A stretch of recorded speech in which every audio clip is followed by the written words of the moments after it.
إن الحمد لله نحمده ونستعينه ونستغفره ونؤمن به ونتوكل عليه ونعوذ بالله من شرور أنفسنا ومن سيئات أعمالنا من يهده الله فلا مضل له ومن يضلله فلا هادي له وأشهد أن لا إله إلا الله وحده لا شريك له وأشهد أن محمدا عبده ورسوله يا أيها الذين آمنوا اتقوا الله حق تقاته ولا تموتن إلا وأنتم مسلمون يا أيها الناس اتقوا ربكم الذي خلقكم من نفس واحدة وخلق منها زوجها وبث منهما رجالا كثيرا ونساء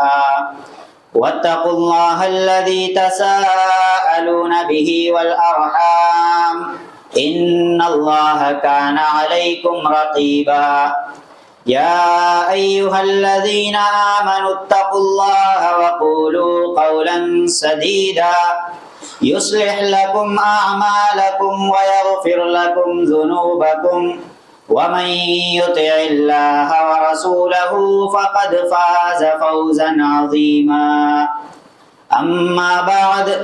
فإن خير الحديث كتاب الله وخير الهدي هدي محمد صلى الله عليه وسلم وشر الأمور محدثاتها وكل محدثة بدعة وكل بدعة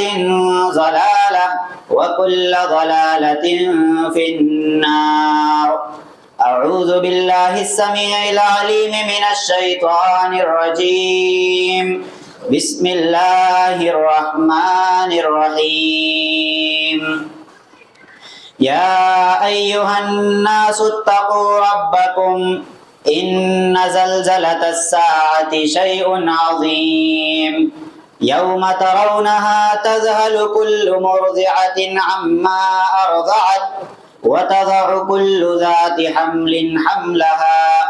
وترى الناس سكارى وما هم بسكارى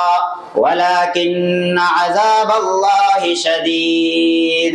وقال تعالى في مقام آخر كل نفس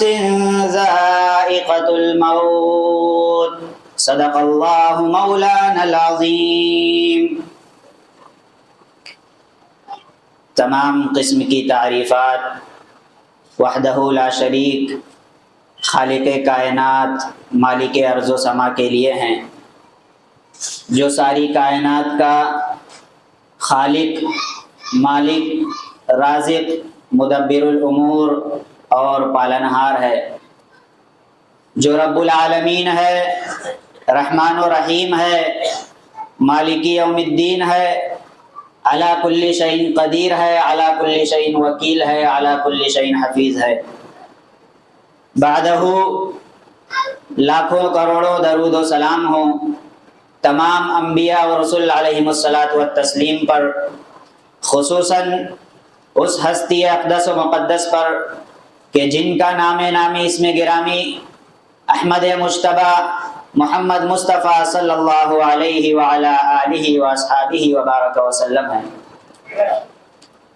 وہ ذات مقدسہ مبارکہ مطہرہ کہ جن کو اللہ رب العزت نے رحمت کائنات بنا کر اس دنیا کے اندر بھیجا اور جن کے ذریعے سے اہل کائنات کی ہدایت کا اور ان کی رہنمائی کا بندوبست فرمایا۔ حضرت محمد رسول اللہ صلی اللہ علیہ وسلم اس کائنات میں جلوہ گر ہوئے اور آپ نے لوگوں کو اللہ رب العالمین کے ایک ماننے کا، اس کی ربوبیت کے اقرار کرنے کا، صرف اور صرف اسی کی عبادت کرنے کا، صرف اور صرف اسی کے آگے اپنے سروں کو جھکانے کا، صرف اور صرف اسی کے سامنے سجدہ ریز ہونے کا اور اپنی نبوت و رسالت کے ماننے اور اس کے تسلیم کرنے کا حکم دیا۔ حضرت محمد رسول اللہ صلی اللہ علیہ وسلم نے جہاں کائنات کے لوگوں کو ایک اللہ رب العالمین کے ماننے کا، صرف اور صرف اسی کی عبادت کرنے کا اور اپنی نبوت و رسالت کے تسلیم کرنے اور اس کے ماننے کا حکم دیا، وہیں آپ علیہ الصلاۃ والسلام نے اپنے ماننے والوں کو، اپنے صحابہ کرام کو، اپنے جانثاروں کو، اپنے فداکاروں کو یہ سبق اور یہ درس بھی دیا کہ اے میرے ماننے والوں، اے میرے صحابہ، اگر تم چاہتے ہو کہ تمہارے ایمان میں اضافہ کر دیا جائے، اگر تمہاری کوشش یہ ہے کہ تمہارا ایمان مضبوط کر دیا جائے، اگر تمہاری خواہش یہ ہے کہ تمہارے ایمان کو پختہ کر دیا جائے، تو اس کے لیے لازم اور ضروری ہے کہ تم آخرت کے دن پر ایمان رکھو۔ اگر تم چاہو کہ تمہارے ایمان میں مضبوطی کر دی جائے، اگر تمہاری خواہش یہ ہو کہ تمہارے ایمان میں بڑھوتری کر دی جائے، تو تمہیں اس بات پر ایمان لانا لازم اور ضروری ہے کہ اس دنیا کے اندر رہتے ہوئے جو کوئی بھی کام تم انجام دے رہے ہو، آگے چل کر ایک نہ ایک دن تمہیں اپنے ان کاموں کا حساب دینا ہوگا۔ کہ اللہ رب العالمین نے کلام مجید میں ارشاد فرمایا فَمَن يَعْمَلْ مِثْقَالَ ذَرَّةٍ خَيْرًا يَرَهُ وَمَن يَعْمَلْ مِثْقَالَ ذَرَّةٍ شَرًّا يَرَهُ، کہ انسان اس دنیا کے اندر رہتے ہوئے جو کوئی بھی کام انجام دے رہا ہے، چاہے وہ اچھا کام ہو یا برا کام ہو، اللہ رب العالمین آخرت میں اس ایک کام کو بھی دیکھ لے گا۔ حضرات، اس دنیا کے اندر جو کوئی بھی آیا ہے، ہر کسی کو اس دنیا سے جانا ہی جانا ہے۔ اللہ رب العالمین نے کلام مجید میں ارشاد فرما دیا کل نفس ذائقۃ الموت، کہ ہر نفس کو موت کا مزہ چکھنا ہے، چاہے وہ انسان ہو، چاہے وہ چرند ہو یا پرند ہو، حیوانات ہو، نباتات یا جمادات ہو، ہر کسی کو اس دنیا سے فنا ہونا ہی ہونا ہے، ہر نفس کو موت کا مزہ چکھنا ہے۔ کوئی شخص اس غفلت میں نہ رہے کہ ہمیں تو ہمارے یہاں پہ ہمیشگی کی زندگی ہے۔ میرے بھائیوں، اگر ہمیشگی کی زندگی کسی کو عطا ہونی تھی تو وہ آمینہ کے لال حضرت محمد رسول اللہ صلی اللہ علیہ وسلم کو عطا ہونی تھی، لیکن جب وہ بھی اس دنیا سے رخصت ہو گئے تو ہماری اور آپ کی کیا حیثیت ہے؟ اور اس دنیا کے اندر جو کوئی بھی چیز موجود ہے، ہر کسی کو فنا ہونا ہے۔ کہ اللہ رب العالمین نے اپنے کلام مجید میں دوسری جگہ ارشاد فرمایا کہ کل من علیہا فان ویبقى وجہ ربک ذو الجلال والاکرام، کہ ہر چیز نے فنا ہونا ہے، اگر باقی رہنے والی کوئی ذات ہے تو صرف اور صرف تیرے رب کی ذات ہے۔ حضرات، اس دنیا کے اندر جو کوئی بھی آیا ہے اسے ایک نہ ایک دن اس دنیا سے جانا ہے، لیکن کیا انسان کو اللہ رب العالمین نے اس دنیا کے اندر صرف اس لیے بھیجا ہے کہ وہ پیدا ہو، نشو نما پائے، بڑا ہو، جوان ہو، بزرگ ہو، بوڑھا ہو اور مر جائے بس؟ نہیں، بلکہ اللہ رب العالمین نے اس کائنات کے اندر انسان کو اس لیے بھیجا ہے کہ وہ اس زندگی کی تیاری کر لے جو زندگی کبھی ختم ہونے والی نہیں ہے،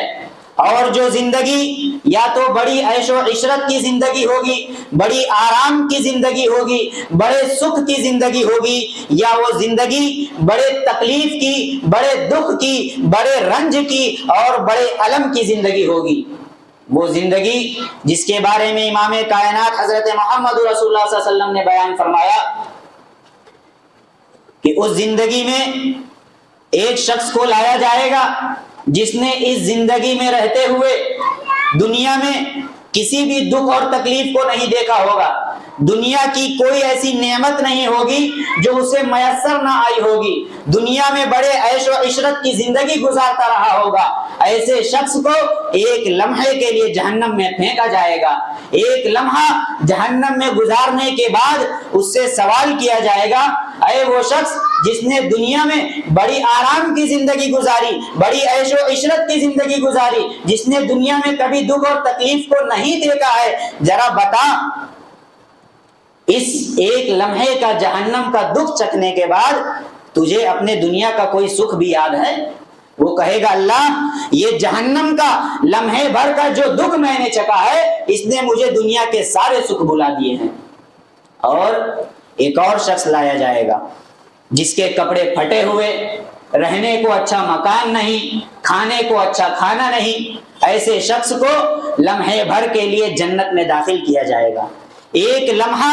جنت میں گزارے جانے کے بعد اس سے جنت سے نکال کر سوال کیا جائے گا کہ اے بندے خدا، تو دنیا میں بڑی طویل زندگی گزار کے آیا ہے، ذرا بتا دنیا میں کبھی دکھ دیکھا بھی تھا؟ وہ شخص جس کی ساری زندگی کٹی ہی دکھوں میں تھی، جنت کے ایک لمحے کا سکھ چکھنے کے بعد کہے گا اللہ میں نے دنیا میں کبھی دکھ دیکھا ہی نہیں ہے۔ تو اللہ رب العالمین نے انسان کو یہ زندگی اس زندگی کے بنانے کے لیے عطا کی ہے، بالکل اس شخص کی طرح جس طرح موسم بہار سے پہلے، موسم ربیع سے پہلے، فصلوں کے پکنے کے موسم سے پہلے ایک انسان کو،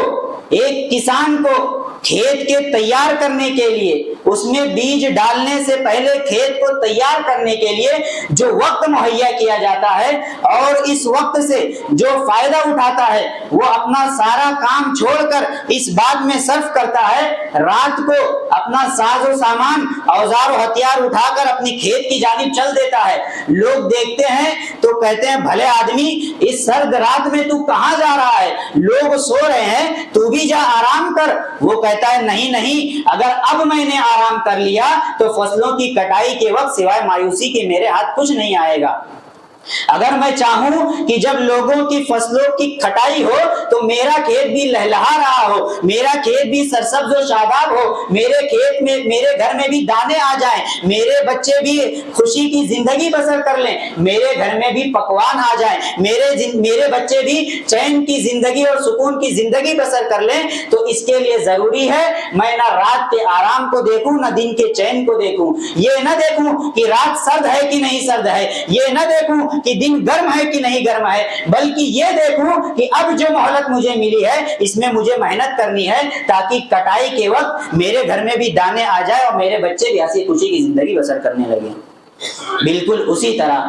اللہ رب العالمین نے انسان کو یہ زندگی اس آخرت کی زندگی کے بنانے کے لیے دی ہے، کہا ہے کہ دیکھ ہم نے تیرے لیے ایک ایسی لمبی زندگی تیار کر رکھی ہے جو 100 سال کے بعد، 200 سال کے بعد، 300 سال کے بعد، 400 سال، 4 لاکھ سال، 4000 سال، 4 کروڑ سال کے بعد بھی ختم نہیں ہونے والی، اور وہ زندگی ایسی زندگی جو کبھی ختم ہونے والی نہیں۔ اور ایک روایت میں آیا ہے جب ان لوگوں کا فیصلہ ہو جائے گا جنہوں نے اس زندگی میں رہتے ہوئے اس زندگی کے لیے کچھ تیاری کی ہے اور جنہوں نے اس زندگی کے لیے کوئی بھی سامان مہیا نہیں کیا، تو اس زندگی والے جہنم میں اور اس زندگی والے جنت میں ڈالے جائیں گے۔